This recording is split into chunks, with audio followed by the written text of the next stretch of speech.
I feel a genuine envy for the people sitting around me that are reading their metros or their books, and they don't seem to even give it a second thought. And I am often standing there by the door in a real grip of panic, and obviously trying not to show that, because I don't want to embarrass myself. I don't want to be an inconvenience to these people that are having to get to work, get home to their families, and I don't want to be the person that's ill on the train or that causes a commotion.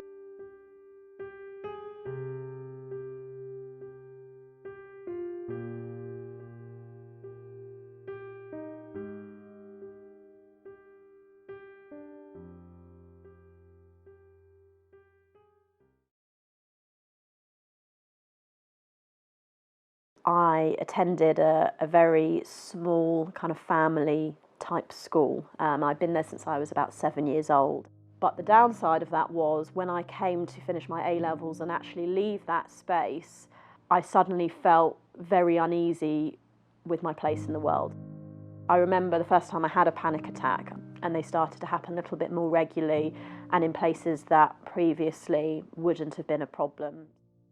You can feel like you can't breathe, like you're drowning, like you want to be sick, like you want to pass out. And I started to find doing my sort of day-to-day activities becoming harder and harder. And I felt embarrassed and ashamed of what was happening.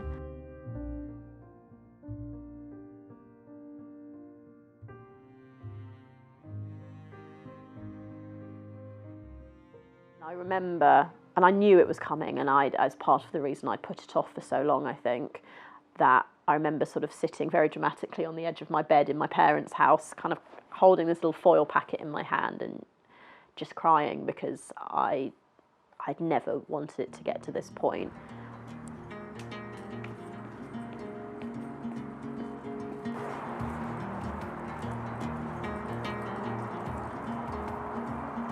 It would be a way of practically applying your energy to seeing small but buildable changes every day. And I found that very useful, because one of the difficult things about anxiety is that everything can feel hard when you're in the grips of it. I would always say that I am an anxious person. It's not something that I think you can cure, but I do think it's something that you can manage. I know what my triggers are. For example, public transportation is by far still one of the hardest things that I haven't found a way of 100% overcoming.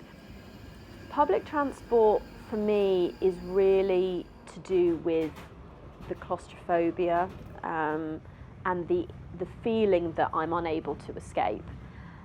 And I think, unfortunately, it manifests itself in the way that my anxiety manifests itself. So when I'm feeling panicky, I can feel very overheated.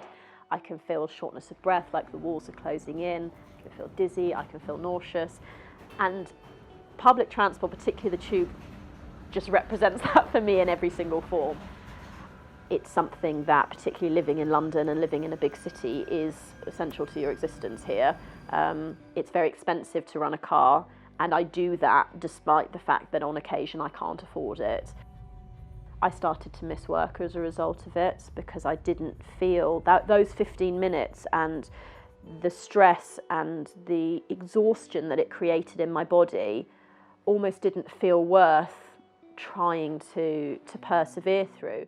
So I would either get halfway to work and get off the train, and I would stand on the platform.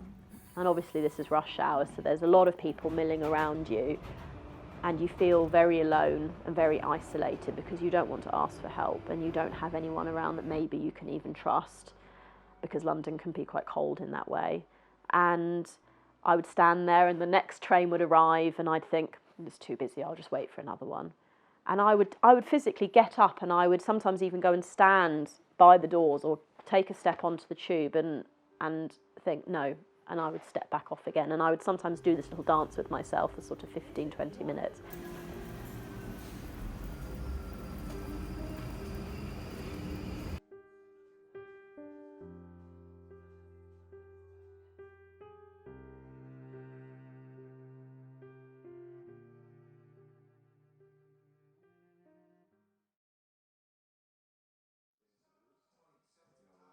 kind of come in here, you kind of just leave all of that alone, and you kind of go, okay, this is the one thing that makes me happy. It's the one thing that I can really do good at and really see a tangible result. And I think that's what's so good about it. It's like, getting a new, personal best on a deadlift. It's tangible. It feels good. It's like, wow, that's another win.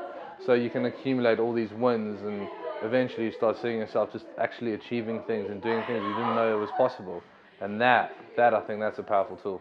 Anxiety can make you feel incredibly disconnected from your body because your mind is whirring away on a set of thoughts, and the power that has over your physical self, I don't think is talked about enough. It has taught me such a huge amount about myself and how strong I actually am. And I don't just mean my ability to lift heavy things up and put them down again. I mean, I have a perseverance and a tenacity that I genuinely thought that I had lost, and I thought that anxiety had stripped away from me.